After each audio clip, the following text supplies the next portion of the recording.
Great Scott. Great Scott. Great Scott.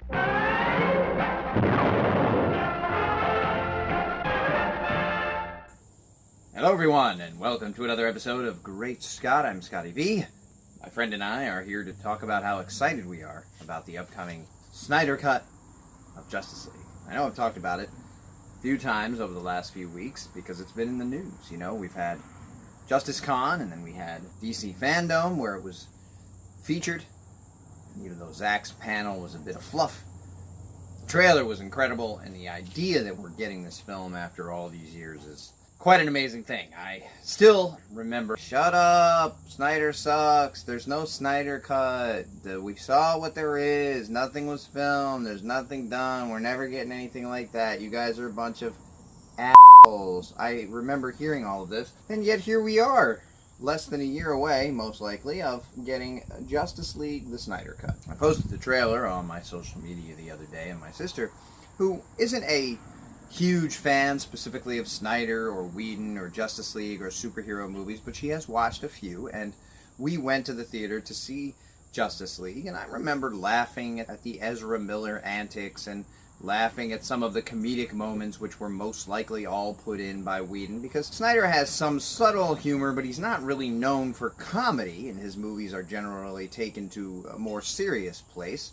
starting with Man of Steel and Batman v Superman, which were the first two of a planned trilogy or possibly quadrilogy of movies that would include Justice League Parts 1 and 2, unless he was able to release a full version, a long version, which is sort of what he's doing now with the Snyder Cut. It's going to be a 4-hour cut broken into 4 one-hour installments, and then he says that they're working on a way to put them all together so that you can then view the movie as a one-time movie if you would like to do that. It's also going to be a distribution thing where people in other countries or people who can't get HBO Max will be able to see the movie in other ways. Hopefully that will happen at the same time as the release so that you're not stuck waiting around hoping for a DVD or some other sort of release that you wouldn't get.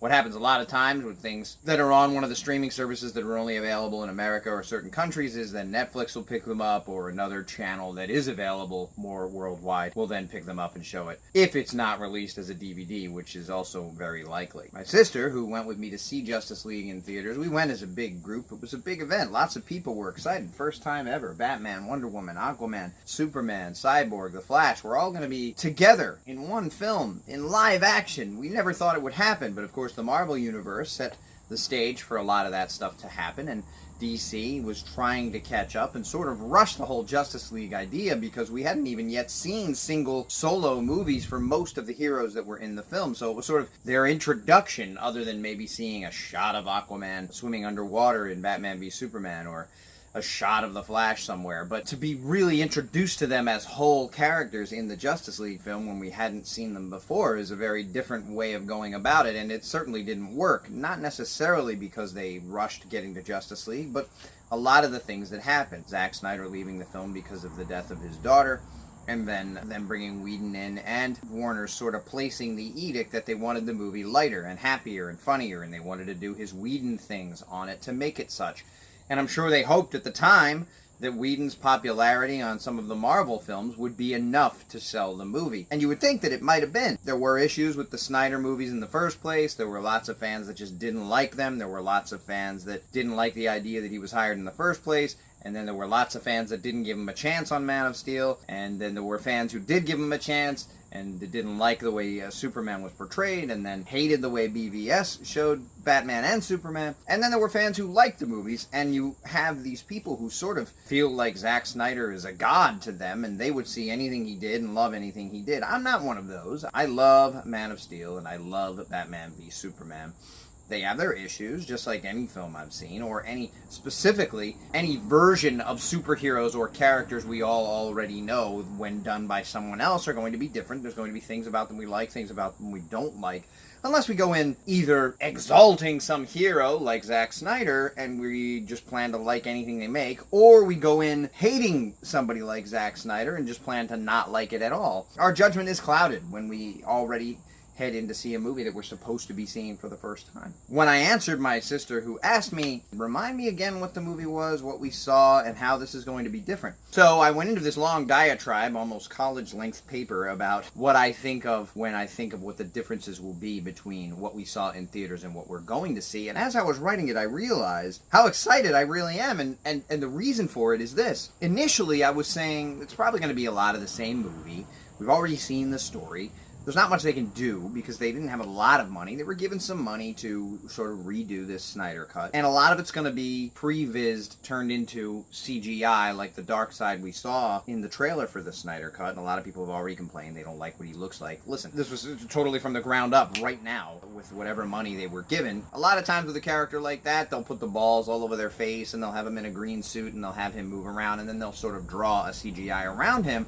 So you get a more realistic looking character even though he's CGI'd. For instance, Thanos looks a lot like Josh Brolin, who plays him on film, because they probably had him in this balled up green suit and then drew Thanos over top of him. This didn't happen with Darkseid. We have Ray Porter doing the voice and we have whatever CGI they're able to come up with. And in this trailer, maybe the CGI isn't completely finished, or maybe it is. I thought it looked great. I got teary. I love the music overlay. Last episode I said I wasn't sure about the singer in the music, but it's a very famous song. It's been used in lots of other places, and it really hammered home the point for me. Superman's resurrection, hallelujah, the group's coming together. Even though we've already seen it, for me this is a new thing. And as I was writing this diatribe to my sister, I realized that we are getting a 4-hour cut when Warner's pressed for Justice League in theaters to be under 2 hours. That's what they thought was going to make their movie a success, even though the Avengers films are more than that. Most of the Marvel films are more than that. Superhero films, big action-filled dramatic romps, are not generally rushed to theaters and then made to be a certain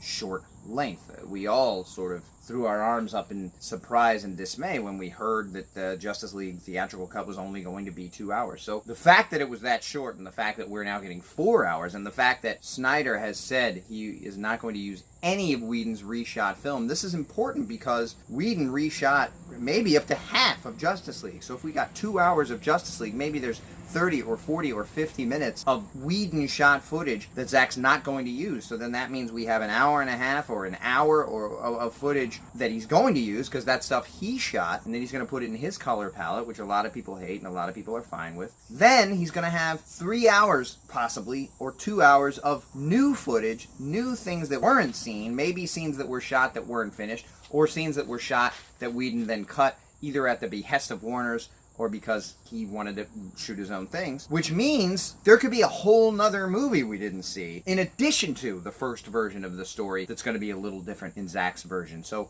we've got the whole Steppenwolf thing, we've got whatever we got the resurrection of Superman, however that's going to be in the Zack Snyder version, which I really hope is going to be very different. Then we've got over 2 hours, possibly, of footage we haven't seen, of Zack Snyder stuff that they either cut or never got finished that they're gonna finish now. Because to get up to 4 hours when you were under 2, and some of that 2 hours was somebody else's footage that Zack Snyder's not going to use, this is like a whole nother experience, possibly 2 other movies with a more serious story and possibly a better conclusion to a planned trilogy or quadrilogy. Whether you like the way it was going or not, for me, I loved it, and I wanted to see the end.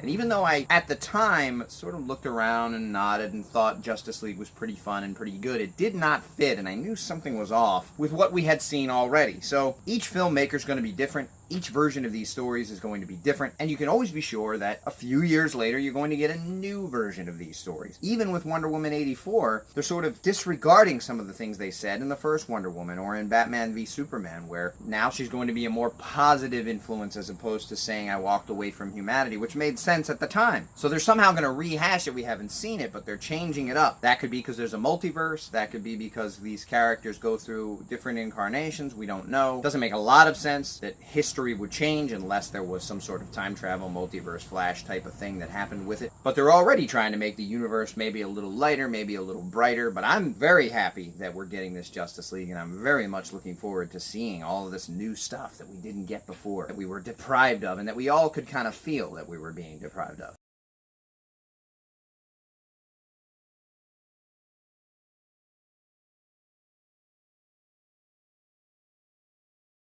Thanks everybody for watching, and remember,